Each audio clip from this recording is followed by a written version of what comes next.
In my pursuit of perfectly simulating Warframe's damage system, I found many things that feel illegal to know. Stuff that makes me wonder if I was even supposed to find them, stuff that the devs might not want you to notice. Have you ever heard that beam weapons don't get more hits if you add multishot?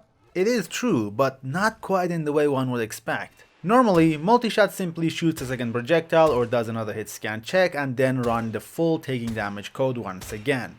However, possibly for performance reasons due to beam weapons having extremely high base fire rate and multi-hit capabilities, they decided to simplify it, so instead of doing it the normal way, they grabbed the multi-shot value, run a random to see if it should be the higher or lower value, then just multiply the damage by that, and because that would reduce your chances of getting status effects, they simply multiply the status chance by the multi-shot to even things out. All that is pretty well known and is no forbidden knowledge, but here's the fun part. So how do you think they multiplied the damage by the multi-shot? Do you think they made a whole new multiplier type and differentiated where it should and shouldn't be applied? Or do you think they just shoved this thing with all the other multipliers like the headshot bonus or crit damage? I think you know the answer to that. Doing it this way works almost the same as it should, except for one thing. Status effects damage over time, which I will call DOT. DOT values scale off of stuff like headshot or crit damage, but not multi-shot. I think you're getting what I'm trying to say. Let me show it to you in action. Here's Panthera Prime and here's the value of a slash proc without any mods. Notice the slash take values are 35 and 70 for base and crit respectively. Now I'll just put these two mods in there to make the multi-shot exactly 2. Now let's see those slash takes again.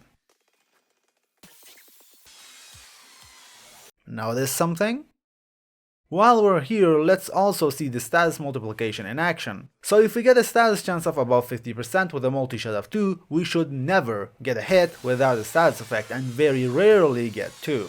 Usually these two possibilities would be equally common, so with a status chance of 50% and a multi-shot of 2 on a non-beam weapon, you can get both no status effects or 2 status effects in one shot. But in a beam weapon, your status chance is effectively normalized. And don't think for a second that's a bad thing.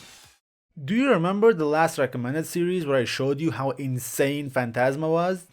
Yeah, now you know why. I still have one more thing to say about beam weapons. I did give you 2 reasons as to why they are far better than one would expect, but this next one kinda balances it out a little bit. Most people know that beam weapons have a ramp up of 0.6 seconds, and that's fine, it's not that big of a deal. You just start shooting and hold the fire button until all the enemies are dead, right?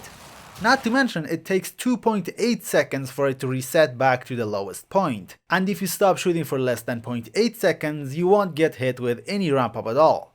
At least that's what people think. In reality, it's quite a bit worse than that. You see, the whole ramp up mechanic isn't done in the weapon code, it is done in the enemy code. And spawned enemies don't have access to the code of other enemies. Which means, if you start shooting an enemy, the ramp up multipliers that reduce your damage stay in the enemy you were just shooting. So if you start shooting another enemy, you'll get the ramp up again, even if you never stopped firing. So now that you know that, you don't have to bother treating beam weapons any differently, because you can't bypass the ramp up anyway, and it will happen on every new enemy you shoot at.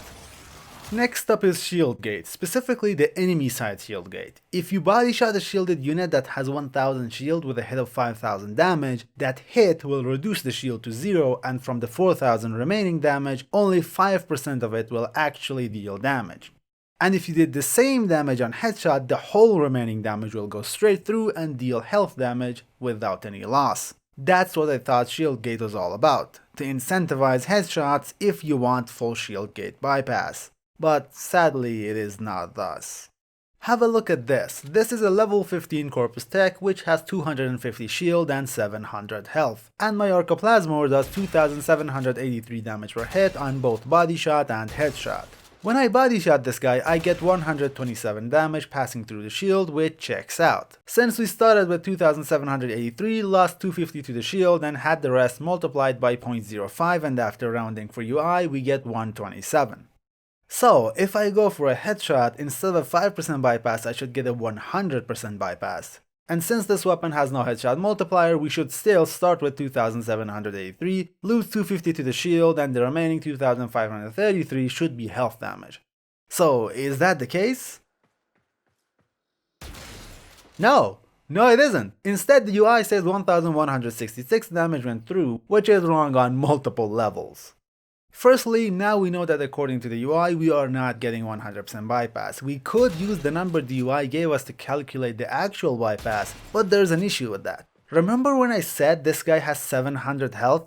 So how come he's not dead after we allegedly did over 1000 damage? So yeah, not only is the actual shield bypass less than 100%, it is even lower than what the UI says. In case of the Corpus tech at level 15, it is around 22%, which is a lot less than what DE promised us. So never forget, when it comes to shield bypass on headshots, the UI is always lying. But fret not, there are other ways to figure out what the number actually is. But sadly for us, no matter how hard you look, you won't find a neat little number for shield bypass that applies to all enemies. So yeah, the 22% is not universal, because in fact, not only different enemies have different values, but the same enemy has different values at different levels. The way we can figure out the multiplier value is to do a little something like this. We grab a weapon like Latron Prime and put some mods on it. In this case, I went with these. Now check increasing levels until you figure out at what level you stop one-shotting the target.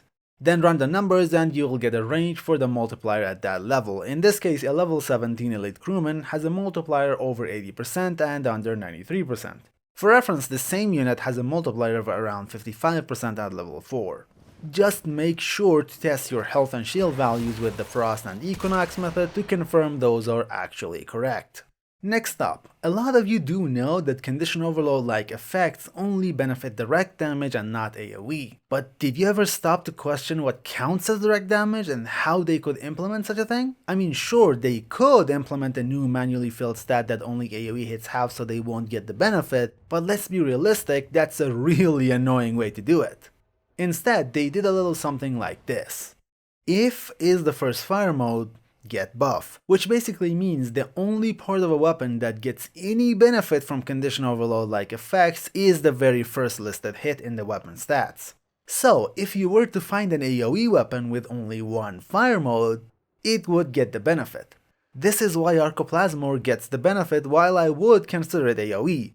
And if you're wondering how I figured this out, I'll give you a hint. Proboscis Cernos. But this isn't the only place they use that logic to give a buff to only the first damage instance. The exact same thing applies to the buffs you get from Puncture and Cold procs. The extra crit chance and crit damage could be very useful for AoE weapons, but you will not get any of those buffs on the AoE portion of weapons like Kuwaton Core. It only applies to their first damage instance, which is most often the on-impact damage. In my ongoing journey to create Min-Max's dream, I found more fun things worth talking about, but sadly there's no time. This video is long enough and I should really get back to bug fixing. Just remember that open beta is still live and you can still grab the latest build via this video. And with that, I'll see you next time, and bye bye!